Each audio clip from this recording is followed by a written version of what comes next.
Hello friends, welcome back to my channel. तो बढ़ते हैं इस सीरीज के 9th एपिसोड की तरफ। एपिसोड की शुरुआत बिल्कुल वहीं से होती है जहां पे पिछला एपिसोड खत्म हुआ था।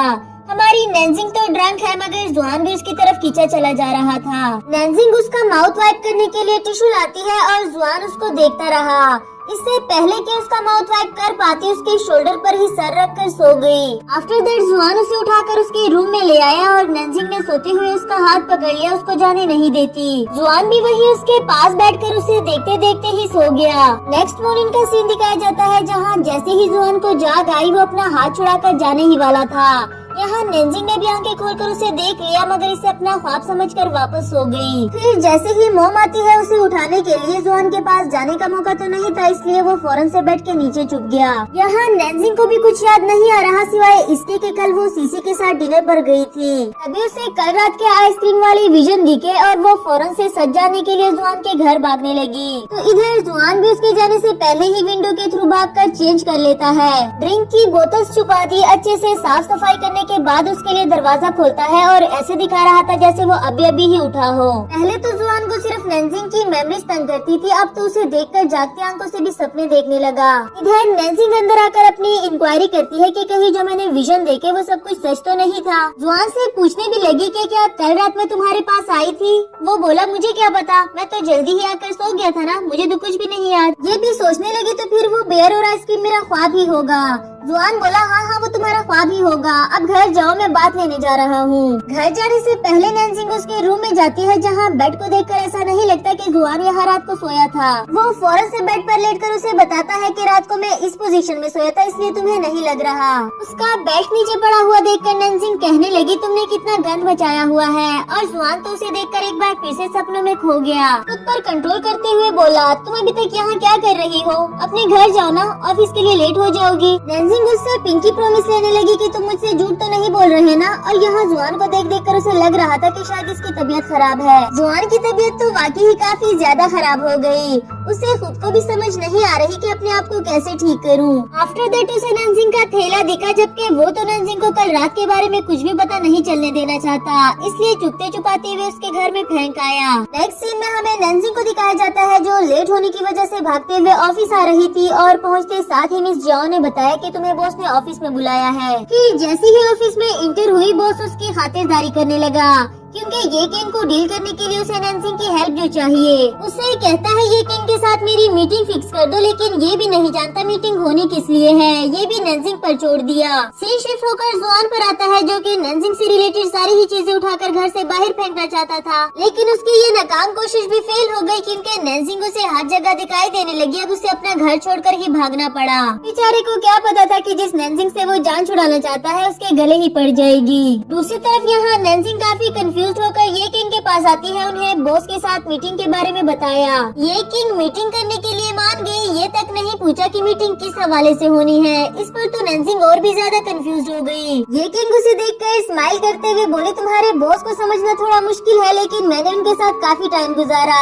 इसलिए मुझे बिन कहे उनकी बातें समझ आ जाती है। ये भी खुश होकर पूछने लगी कि मैं एक अच्छी असिस्टेंट कैसे बन सकती हूँ, जिस पर ये किंग ने बताया कि एक अच्छी असिस्टेंट वही होती है जो बॉस के कहने से पहले ही उसके सारे काम कर दे। इसके बाद जुआन को दिखाया गया जिसने घर वापस आते हुए स्टेयर्स में नैनजिंग को देखा और कहने लगा कि ये जरूर मेरा हिलुसिनेशन होगा, बस इससे इग्नोर करते हुए गुजर जाओ, जबकि वो तो सच में ही नैनजिंग बैठी हुई थी। उससे रोकते हुए बोली तुम मुझे इसे इग्नोर क्यों कर रहे हो और अपना फोन क्यों नहीं उठा रहे थे, इसलिए तो मुझे यहाँ बैठकर तुम्हारा वेट करना पड़ा। खैर आज मेरी मॉम की बर्थडे है और तुम भी इनवाइटेड हो। जुआन ने जाने से मना कर दिया एंड तरह तरह के बहाने करने लगा। बेचारे का दिल तो कर रहा था कि हाँ कह दूं, लेकिन नहीं, उसे अपने एरा में वापस भी तो जाना था। जैसे ही डोर ओपन करके अंदर आता है पाइप टूट जाने की वजह से सारा फर्श पानी पानी हो गया था। नैनजिंग भी उसके साथ जाकर पानी रोकने में हेल्प करती है और यहाँ हमारा जुआन एक बार फिर से उसकी तरफ अट्रैक्ट होने लगा। इससे पहले कि वो आउट ऑफ कंट्रोल हो इसको फेस वाइप करने के लिए टॉवल देकर यहाँ से भेज दिया। दूसरी तरफ यहाँ मॉम आकर उससे गीला होने की वजह पूछती है, साथ ये ये भी कि तुमने जियोंग को खाने पर इनवाइट किया? जब नैन्जिंग बोली कि वो नहीं जाना चाह रहा तो मॉम बोली तुमने जरूर उसको बुले किया होगा, मैं खुद जाकर उससे बात करती हूँ। नेक्स्ट सीन में बर्थडे सेलिब्रेट करने के लिए रेस्टोरेंट आते हैं, जहाँ नैन्जिंग उसका ऑफ मूड देखकर पूछने लगी कि कहीं तुम्हें मेरी मॉम ने फोर्स तो नहीं किया यहाँ आने के लिए। इस पर जुआन नहीं कहता है, लेकिन वो नैन्जिंग से अच्छे से बात भी नहीं करता। आफ्टर दैट नैन्जिंग मॉम के लिए केक लेकर आई और कैंडल ब्लो अप करके उन्हें विश मांगने के लिए कहती है। इस पर मॉम ने 3 विशेष मांगी। एक तो ये कि मैं और प्यारी हो जाऊँ, सेकंड ये कि मेरी बेटी को प्यार करने वाला पार्टनर मिल जाए, और थर्ड ये कि हम तीनों हमेशा सेफ और हेल्दी रहे। इसके बाद एक दूसरे के फेस पर केक रब करते हैं, जहाँ जुआन भी पहले तो एंजॉय करते हुए अपने बदले ले रहा था, लेकिन बाद में अचानक से उठते हुए टॉयलेट चला गया। खुद से कह रहा था कि मैंने उसके साथ ऐसे सिली एक्ट्स कैसे शुरू कर दिए। वहीं मॉम आती हुई कहने लगी कि जो नहीं कर सकते वो तुम्हें नहीं करना चाहिए ना। जुआन को तो लगा कि शायद मॉम सच जान गई, लेकिन वो तो बिल की बात कर रही थी जो कि जुआन ने पे किया था। आफ्टर दैट घर आते हुए जुआन ने उनके साथ जाने से मना कर दिया, ये कहते हुए कि मैं वॉक करके घर जाना चाहता हूँ। नैन्जिंग भी मॉम को भेजकर इसके साथ आने लगी। इससे पूछती है कि तुम इसलिए नाराज हो ना क्योंकि मैंने तुम्हारे फेस पर केक रब कर दिया था, पर तुमने भी तो किया था। जुआन उसे अपने पीछे आने से मना कर देता है, जबकि नैन्जिंग अभी भी उससे वजह पूछती रही, जिस पर ये एकदम से भड़क पड़ा। कहने लगा तुम्हारा मसला क्या है,